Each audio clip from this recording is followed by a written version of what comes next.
बिस्मिल्लाहिर्रहमानिर्रहीम। Last lecture में हमने वेक्टर प्रोडक्ट पढ़ी थी। आज वेक्टर प्रोडक्ट को अप्लाई करते हुए एक्सरसाइज 2.2 का क्वेश्चन नंबर 1 का फर्स्ट पार्ट सॉल्व करते हैं। Determine unit vector perpendicular to the plane of A and B. ये दो वेक्टर्स दिए हुए हैं। आपने जिस प्लेन में ये दो वेक्टर्स लाई करते हैं उस प्लेन के परपेंडिकुलर वेक्टर मालूम करने हैं। आपको याद है कि दो वेक्टर्स के प्लेन के परपेंडिकुलर वेक्टर क्या होता है? उन वेक्टर की क्रॉस प्रोडक्ट। तो आप यहाँ ये लिखेंगे A cross B is the vector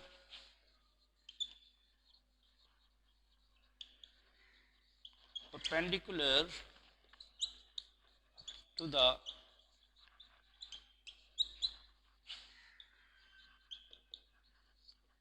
plane containing A and B. So the required unit vector is, जी क्या हो जाएगा, n यूनिट वेक्टर आ जाएगा A cross B over A cross B magnitude.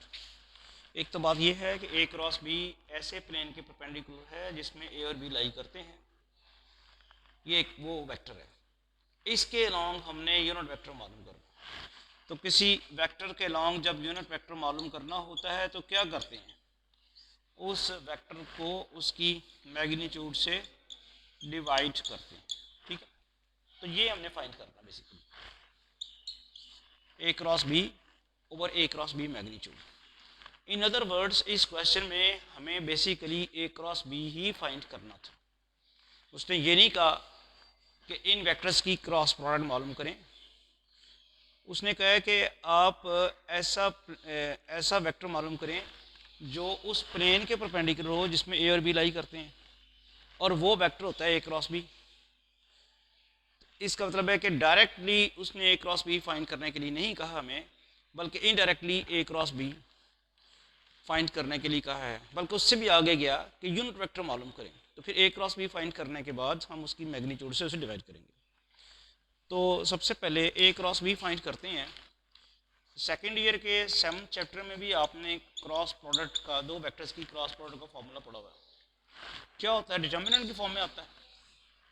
Determinant की फॉर्म में हम फर्स्ट रो में आई जे के लिखते हैं। सेकेंड रो में ये जो पहला वेक्टर ए है इसकी कंपोनेंट्स आएंगी 2 -6 -3, और तीसरी रो में दूसरा वेक्टर जो इसकी कंपोनेंट्स आएंगी 4 -1। ये आ गया। अब बाई फर्स्ट रो इस डिटर्मिनेंट को एक्सपेंड करें तो वो आता है -6 इंटू -1, 6 माइनस फॉर्मूले का, और फिर -3 इंटू +3 +9 हो जाएगा। ठीक है, और उसके बाद फॉर्मूले में -j, और ये रो और ये कॉलम छोड़ देंगे। 2 इंटू -1 -2, और माइनस बाइन है वो +12, और प्लस के तो 6 +24। ये समझ आ गई है? 2 इंटू 3 6 माइनस 6 इंटू 4 वो प्लस हो जाएगा 24। अब ये ए क्रॉस बी हमारे पास आ गया जी 15i, और ये बनेगा 10 -10j एंड 30k +30k। ये तो ए क्रॉस बी फाइंड हो गया। ए क्रॉस बी की मैग्नीट्यूड भी फाइंड कर लें। वो अब ज़रा आप मुझे कैलकुलेशन बता दें इसकी। ये -10 का स्क्वायर +30 स्क्वायर अंडर रूट, ये बनेगा 225 +100 +900 अंडर रूट। जी बताएं ज़रा वर्किंग करके। अंडर रूट भी जी स्क्वायर रूट लेके, तो ये आ गया 35। हैंस जो हम रिक्वायर्ड यूनिट वेक्टर है वो आपके पास चूँकि ए cross B vector over A cross B vector की मैग्नीट्यूड है। ए क्रॉस बी हमारे पास आया हुआ है 15i minus 10j plus 30k over 35। An unit vector आ गया 15 over 35i minus 10 over 35j plus 30 over 35k। An unit vector बन गया 5, 3 एंड माइनस 6/7k।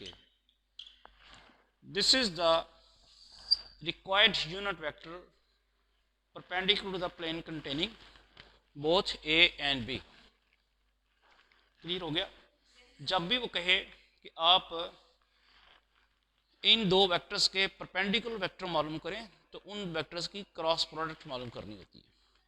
और अगर वो कह दे कि यूनिट वेक्टर मालूम करें तो फिर आप उसकी मैग्नीट्यूड से डिवाइड कर दें, या इस तरह सवाल कर दें जिस तरह यहाँ पे किया था कि find the unit vector perpendicular to the plane containing both A and B, तब भी आपने यही करना है। ठीक है, तो ये सारे का सारा इसका ताल्लुक उसके साथ है ए क्रॉस बी के साथ।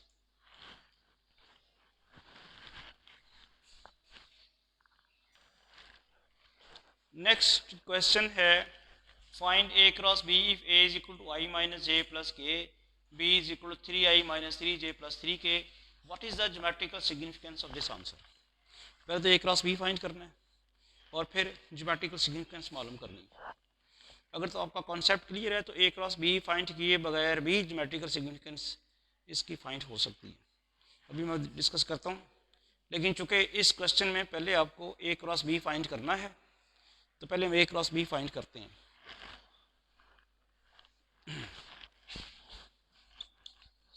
Solution A cross B is equal to क्या आएगा, आई जे के और इसकी कंपोनेंट्स 1 -1 3 -3 और 3। जी अब बताएं कि इस डिटर्मिनेंट को 3/3 डिटर्मिनेंट्स की मदद से वो जो रो एक्सपेंशन हम करते हैं, expanding the determinant by first row, वही करें या कोई और भी आसान तरीका हो सकता है, उससे भी आसान है। इसको डिटर्मिनेंट को ज़ाहिर पता एक्सपेंड कर रहा ना हम, तो उसी तरह ही करें जैसे पिछला क्वेश्चन जैसे हमने किया, या कोई और आसान वे हो सकता है, ज़रा बताएं।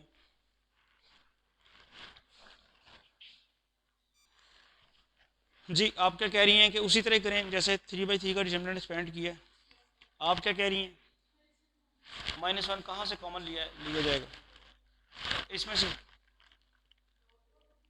रो 2 यही नहीं है तो उसका क्या फ़ायदा होगा। अच्छा -1 कॉमन लेने के बाद क्या करें, फिर -3 भी कॉमन लेके फिर क्या होगा, फिर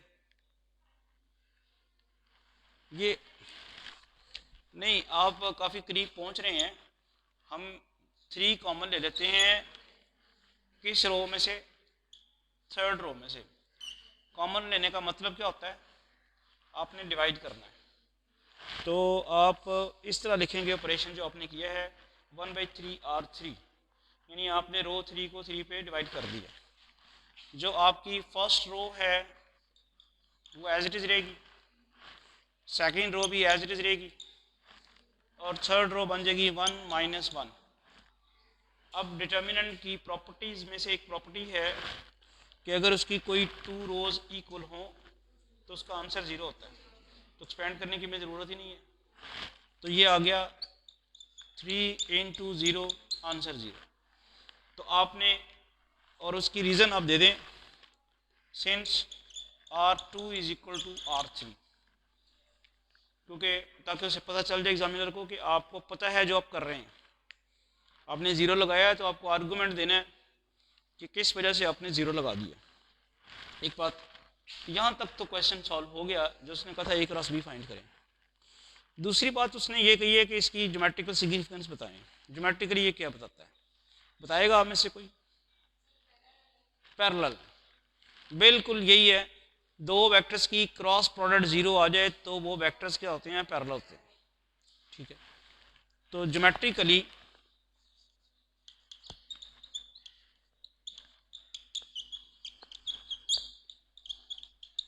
this shows that A and B are parallel vectors।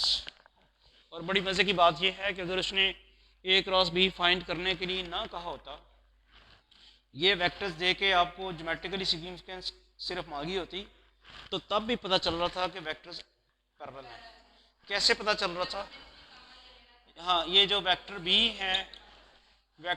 है 3i minus 3j plus 3k। यहाँ से अगर आप 3 कॉमन लेते हैं माइनस j प्लस k, तो वो बन जाता है वेक्टर A। तो ये जो है वेक्टर A और B पैरेलल या कोलिनियर वेक्टर्स हैं। तो ज्योमेट्रिकली तो यहीं से पता चल जाता था, लेकिन मसला ये है कि वहाँ A क्रॉस B फाइंड करने के लिए चूंकि कह दिया गया था, वो भी फाइंड करनी थी।